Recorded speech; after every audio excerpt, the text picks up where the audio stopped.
Σονάτα του Ελληνόφωτος. Ανοιξιάτικο βράδυ. Μεγάλο δωμάτιο παλιού σπιτιού. Μια ηλικιωμένη γυναίκα ντυμένη στα μαύρα μιλάει σε ένα νέο. Δεν έχουν ανάψει φως. Από τα δύο παράθυρα μπαίνει ένα αμήλικτο φεγγαρόφωτο. Ξέχασα να πω ότι η γυναίκα με τα μαύρα έχει εκδώσει 2-3 ενδιαφέρουσες ποιητικές συλλογές θρησκευτικής πνοής. Λοιπόν, η γυναίκα με τα μαύρα μιλάει στο νέο. Άφησέ με να έρθω μαζί σου. Τι φεγγάρι απόψε. Είναι καλό το φεγγάρι. Δεν θα φαίνεται που ασπρίσαν τα μαλλιά μου. Το φεγγάρι θα κάνει πάλι χρυσά τα μαλλιά μου. Δεν θα καταλάβεις.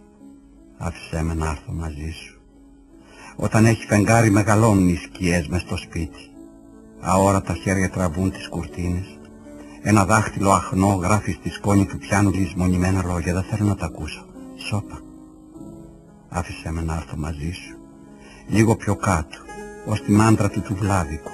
Ως εκεί που στρίβει ο δρόμος και φαίνεται η πολιτεία τσιμεντένια και αέρνια σβεστομένη με φεγγαρόφωτο. Τόσο αδιάφορη και άειλη.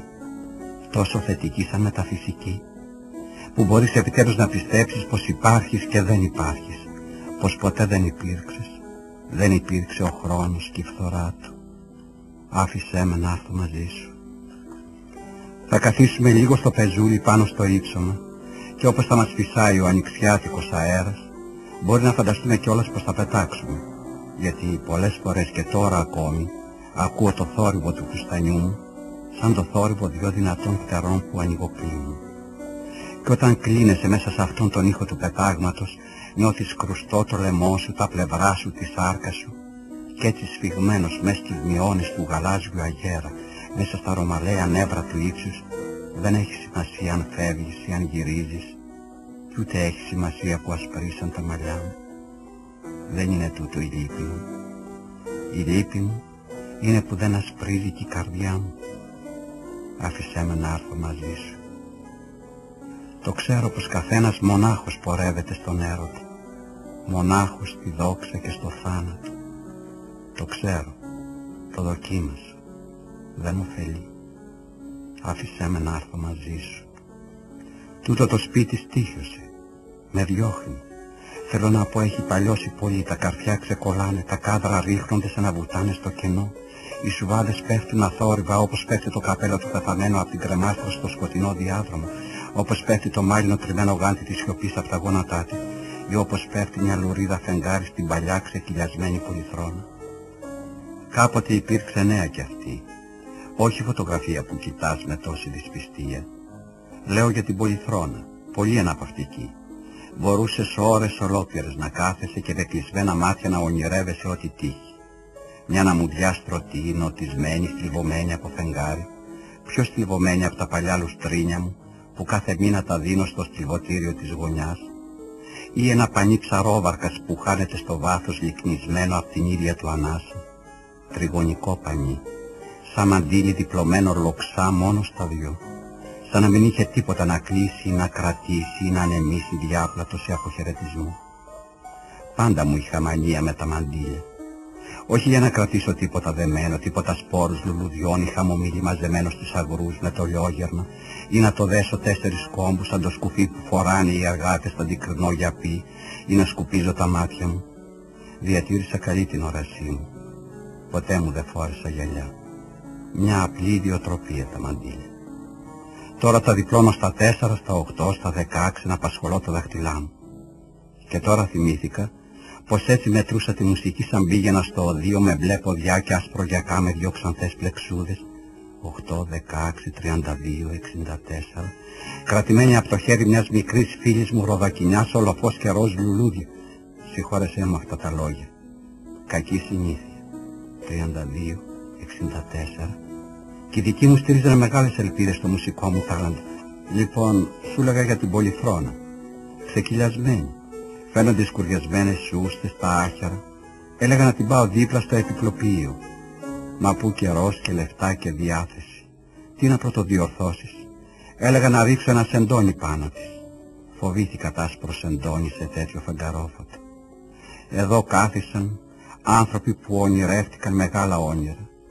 Όπως και εσύ, και όπως κι εγώ άλλωστε, και τώρα ξεκουράζονται κάτω από το χώμα, δίχως να ενοχλούνται από τη βροχή ή το φεγγάρι. Άφησέ με να έρθω μαζί σου. Θα σταθούμε λιγάκι στην κορφή της μαρμάρινης σκάλας του Άι Νικόλα. Ύστερα εσύ θα κατηφορήσεις και εγώ θα γυρίσω πίσω, έχοντας στο αριστερό πλευρό μου τη ζέστα από το τυχαίο άγγιγμα του σακακιού σου και ακόμη μερικά τετράγωνα φώτα από μικρά συνοικιακά παράθυρα και αυτή την βάλευκη άχνα από το φεγγάρι που είναι σαν μια μεγάλη συνοδεία ασημένιων κύκλων. Και δεν φοβούμαι αυτή την έκφραση, γιατί εγώ πολλές ανοιξιάτικες νύχτες συνομίλησα άλλοτε με το Θεό που μου εμφανίστηκε ντυμένο στην αχλή και τη δόξα ενός τέτοιου σεληνόφωτος. Και πολλούς νέους, πιο ωραίους και από σένα ακόμη, του εφησίασα. Έτσι λευκή και απρόσιτη να τμίζομαι μες στη λευκή μου φλόγα, στη λευκότητα του σεληνόφωτος, πυρπολιμένη από τα διφάγα μάτια των ανδρών και από τη διστακτική έκσταση των εφήβων, πολιορκημένη από εξαίσια ηλιοκαμένα σώματα, άλκημα μέλη, γυμνασμένα στο κολύμπι, στο κουπί, στο στίβο, στο ποδόσφαιρο, που έκανα πως δεν τα βλέπω. Μέτωπα, χείλη και λαιμοί, γόνατα, δάχτυλα και μάτια, στέρνα και μπράτσα και μυρί. Και αλήθεια δεν τα βλέπα. Ξέρεις, καμιά φορά θαυμάζοντας, ξεχνάς ό,τι θαυμάζεις. Σου φτάνει ο θαυμασμός σου. Θεέ μου, τη μάτια πάναστρα, και ανυψωνόμουν σε μια αποθέωση αρνημένων άστρων, γιατί έτσι πολιορκημένη απ' έξω και από μέσα, άλλος δρόμος δεν μου έμενε παρά μονάχα προς τα πάνω ή προς τα κάτω. Όχι, δεν φτάνει. Άφησέ με να έρθω μαζί σου. Το ξέρω, η ώρα πια είναι περασμένη.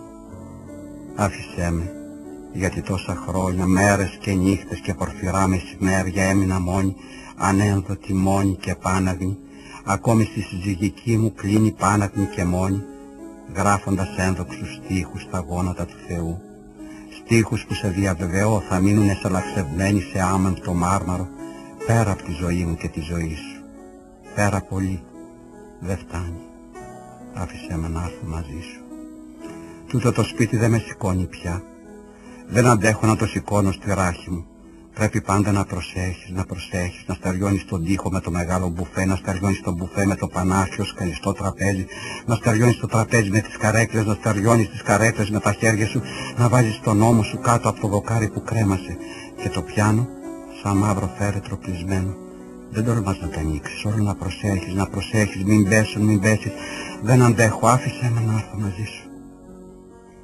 Τούτο το σπίτι, παρόλους τους νεκρούς του, δεν εννοεί να πεθάνει. Επιμένει να ζει με τους νεκρούς του, να ζει απ' τους νεκρούς του, να ζει απ' τη βεβαιότητα του θανάτου του και να νοικοκυρεύει ακόμη τους νεκρούς του σε τιμόρροπα κρεβάτια και ράφια. Άφησέ με να έρθω μαζί σου. Εδώ, όσο σιγά κι αν περπατήσω μες στην άχνα της βραδιάς, είτε με τις παντούφλες είτε εξυπόλυτη, κάτι θα τρίξει. Ένα τζάμι ραγίζει, κάποιος καθρέφτης, κάποια βήματα ακούγονται, δεν είναι τα δικά μου. Έξω στο δρόμο μπορεί να μην ακούγονται τούτα τα βήματα. Η μεταμέλεια, λένε, φοράει ξυλοπάπουτσα.